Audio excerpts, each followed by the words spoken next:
we have to ask ourselves as human beings first, because the first thing about being a human is asking questions.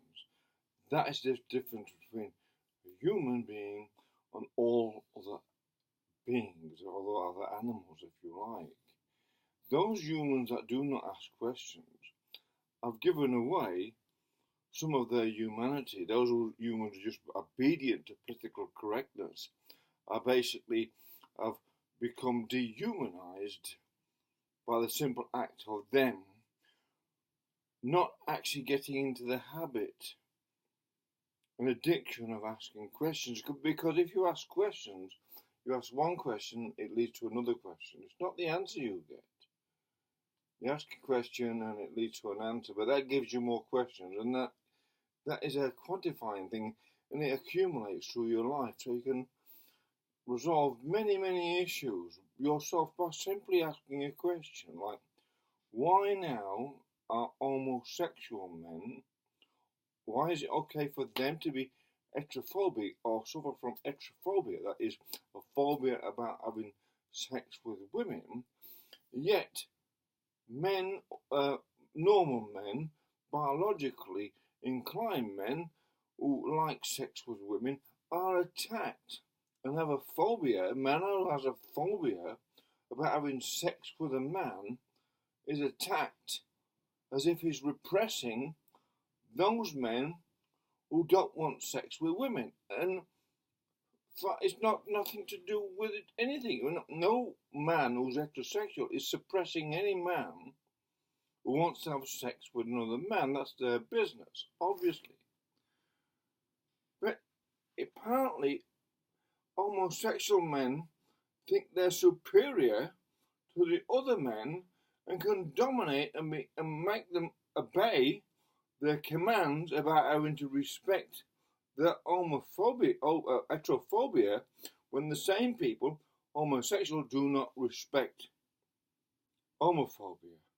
There can be heterophobia is a state of being when a person does not want to have sex or has a phobia about having sex with someone of the other sex. Homophobia is obviously a same sort of phobia. You don't want to have sex, or you got a phobia about having sex with a man. Now, I don't understand all the fuss other than this, that as an heterosexual man, we're in the majority of what I imagine, unless you go Tasmania maybe, or Canberra, or Washington DC, and a few other places where maybe there's a gathering of people with heterophobia, and they gather amongst themselves for their own reasons, and make societies of heterophobics. There's whole societies out there of heterophobics. There's men now wearing dresses and call themselves trans sisters or whatever they are, the tranny sisters or whatever they are, right? And they've got a phobia about being a man, so they have a phobia about men. But then the same people have a phobia about being a man, have sex with men. So it's very strange. They've got a phobia about being a man, so they put a dress on and wear lipstick and all that, wigs and all that, to make themselves look similar to a woman, but they don't actually look like women. They look like something else altogether, out of a pantomime, and that's what they look like. But they have no phobias at all about having sex with a man, but they themselves, for some reason, find it difficult to have sex, or a phobia about having sex with a woman, like I've just said. So the thing is that the condemnation of homophobics, which there are many in society, but by the media and by politics and all those people who are now obviously controlled by heterophobics, because otherwise, then it's a control mechanism by saying, oh, you're not allowed to be homophobic. But if that's the case, you're not allowed to be homophobic, they're saying you can't have a phobia. Now, I have this dictionary, look at phobia, there's also arachnophobia, fear of spiders. You say, well, you're not allowed to fear spiders. You're not allowed to fear anything. Claustrophobia, not allowed to fear being locked up in a cupboard or a small space. They're trying to say that a natural condition, which is a phobia a phobia is an unnatural condition. It's created by your own psychology, by your own upbringing, by your nurturing or whatever. That you have this massive inclination to chase, to pursue women for the pleasure of having sex with them, and the idea of having sex with a man is abhorrent. Yeah, and that's abhorrent.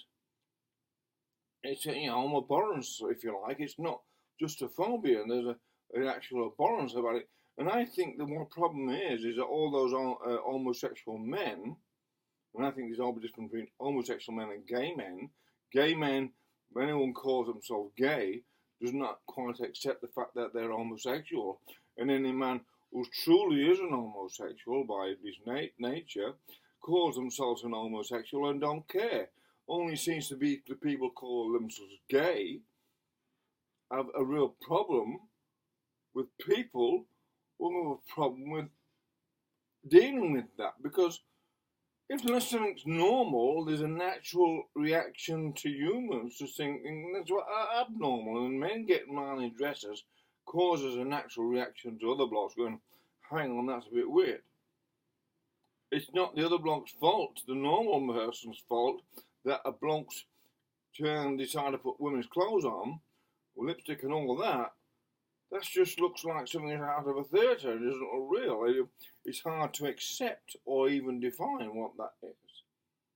Best to leave it undefined, other than being odd. I used to say queer, and it is queer. Regardless that word may be offensive, but the fact is so many people who are homosexual are highly offensive towards heterosexual men is in itself an hypocrisy. That they're allowed to be bullying, coercive, angry and nasty towards especially Christian men, which is very similar to Hitler. Hitler didn't just lock up the Jews in his concentration camps. He locked up Bible. People read the Bible. People who preached the Bible. He locked those up in his concentration camps. It doesn't get mentioned very often. And that is there a connection between all these anti-Christian homosexuals and this hatred towards Christian heterosexuals? You have to ask yourself, is there a connection somewhere? It's a very interesting question. But I suspect that homosexual men, which are a minority, in Canberra, have a problem because they see all these lovely-looking men, and they know that the men would absolutely reject them if they come onto them. And I think that's what causes a psychological problem for gay men and homosexual men who are in this category of being upset because the people are actually naturally homophobic. But in the other case, women know heterosexual men, all healthy heterosexual men, have an inclination, whether it's just an instinct, we look at the beach and see all the beautiful women in bikinis and all that sort of stuff, and they attract us, they keep us alive, that attraction keeps us alive. But we don't have the same inclination towards homosexuals or towards men. And I think that's a problem for gay men. They sort of annoyed because so many men that they fancy have a phobia about having sex with them, which they call homophobia.